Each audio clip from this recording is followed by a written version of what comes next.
Hello बच्चों, let's see this question. A spring lies along the x-axis attached to a wall at one end and a block at other end. The block rests on frictionless surface at x equal to 0. The force of constant magnitude F is applied to the block that began to compress the spring until the block comes to maximum displacement x maximum.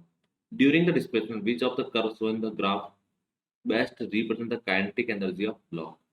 एक block को spring और wall से attach कर रखा है। Block जो है उसको स्प्रिंग से अटैच किया और स्प्रिंग को वॉल से कनेक्ट किया और उसको हम एफ फोर्स से कनेक्ट कर रहे हैं। आपसे पूछा गया है कि मैक्सिमम काइनेटिक एनर्जी का कर्व, हमें काइनेटिक एनर्जी का कर्व ड्रॉ करना है। तो हमारे पास में ये स्प्रिंग है। स्प्रिंग को एक साइड से वॉल से कनेक्ट किया हुआ है और एक साइड से हमने इसको ब्लॉक से कनेक्ट किया हुआ है। ब्लॉक पे इस डायरेक्शन में फोर्स एफ अप्लाई कर रहे हैं।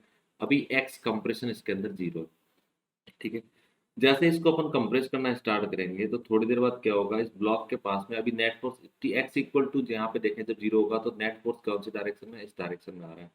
थोड़ा इसको हम कंप्रेस करते हैं, स्प्रिंग कंप्रेस हो जाएगी। तो स्प्रिंग कंप्रेस होने की वजह से ब्लॉक के ऊपर इस डायरेक्शन में कॉन्स्टेंटली एफ फोर्स अप्लाई किया हुआ है, लेकिन इस डायरेक्शन में के एक्स फोर्स इंक्रीज करना चालू करेगा।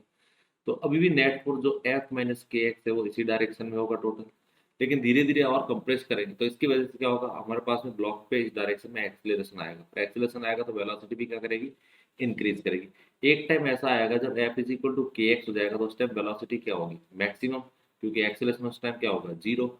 उसके बाद फर्दर यदि हम इसको कंप्रेस करते हैं तो एफ जो होगा वो लेस देन के एक्स हो जाएगा, तो नेट फोर्स का डायरेक्शन क्या हो जाएगा, इस डायरेक्शन में आ जाएगी।